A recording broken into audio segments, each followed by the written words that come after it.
বগুড়া থেকে দুই যুবককে অপহরণের পর মুক্তিপণ আদায়ের অভিযোগে রাজশাহী মহানগর গোয়েন্দা বিভাগের এক উপপরিদর্শক সহ ৫ জন সদস্যকে গ্রেপ্তার করা হয়েছে। ভোরে বগুড়া নাটোর আঞ্চলিক মহাসড়কের বীরগ্রাম থেকে তাদের হাতে নাতে আটক করে হাইওয়ে পুলিশ। জব্দ করা হয়েছে মুক্তিপণের টাকা, মাইক্রোবাস, ডিবির পোশাক ও পরিচয়পত্র। বগুড়ার ধুনট উপজেলা থেকে দুই যুবককে অপহরণ করে নিয়ে যাবার পথে গ্রেপ্তার হয় এই ৬ জন।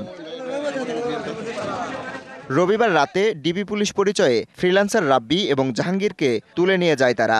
এরপরই মোবাইল ফোনে পরিবারের কাছে মুক্তিপণ দাবি করে তারা, অন্যথায় হত্যার হুমকি দেয়। দেন দরবারের পর ৩ লাখ টাকার বিনিময়ে জাহাঙ্গীরকে ছেড়ে দিলেও রাব্বিকে নিয়ে সটকে পড়ে তারা। দরজা খুলে বসলাম, এই যে স্বজন বলতেছে আমরা পুলিশের লোক।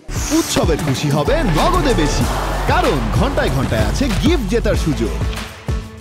আমরা ডিবি থেকে আসছি, ঢাকা থেকে আসছি, দুজনকে হ্যান্ডকাপ পড়াইয়া ওখান থেকে সরাসরি নিয়ে আমাদেরকে ধুনটের দিকে রওনা হয়। প্রায় ১২ লাখ টাকার মতো আমাদের থেকে মুক্তিপণ চাইছিল, আমরা না দেওয়াই গাড়ির ভিতর আমাদের অনেক অত্যাচার করেছিল।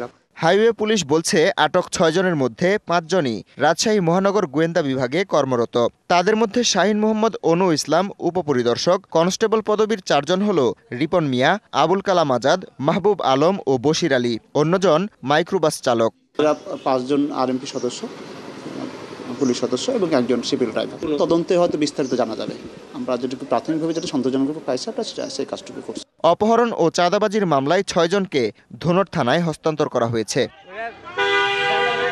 DBC news desk.